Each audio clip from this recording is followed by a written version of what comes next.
లేకపోతే ప్రకాశం జిల్లా మేసవారిపేట మండలం గంటాపుర గ్రామంలో శ్రీ శ్రీ సీతారామచంద్రస్వామి కళ్యాణ మహోత్సవం పురస్కరించుకొని ఏక గ్రామ పెద్ద ఆధ్వర్యంలో నిర్వహించినటువంటి జాతీయ స్థాయి సీనియర్స్ విభాగంలో మొదటి బహుమతి కైవసం చేసుకున్న వారు శ్రీ లక్ష్మీ చెన్నకేశ్వర స్వామి ఆశ్రతో గట్టిగా హిత్విక్ రెడ్డి గారు దినేష్ రెడ్డి గారు జిల్లాలో వారు 47 అడుగుల పదించలాగి మొదటి బహుమతి 70,000 రూపాయలు కైవసం చేసుకున్నారు. రెండవ బహుమతి పీవీఎస్ రావులేరు వీరాసారి గారు పల్లిపురవ 1864 అడుగులాగి రెండవ బహుమతి 50,000 రూపాయలు కైవసం చేసుకున్నారు.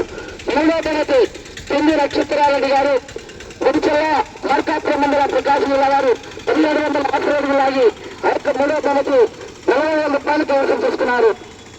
నాలుగవ బహుమతి లక్క రాజశేఖర్ గారు దృష్టి అభిప్రాయం వైకుంఠ రమేష్ నాయుడు గారు రామాపురం మండలం వైఎస్ఆర్ కడప జిల్లా వారు 1628 అడుగుల పూజించలాగి నాలుగో బహుమతి కైవసం చేసుకున్నారు. ఐదో బహుమతి టీబీఎస్ఆర్ వెల్స్ రావులేరు వీరాసారి గారు 1274 అడిగించలాగి ఐదో బహుమతి కైవసం చేసుకున్నారు. ఆరో బహుమతి దుర్వేశ్వర వెంకట అశ్విని గారు చిత్తూరు గారు 1125 అడుగులాగి ఆరో బహుమతి కైవసం చేసుకున్నారు.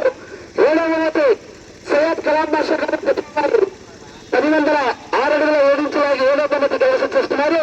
ఎనిమిదో బహుమతి కృష్ణ వెంకటేశ్వర్లు గారు 8 గారు 750 అడుగులాగి ఎనిమిదో బహుమతి కైవసం చేసుకున్నారు.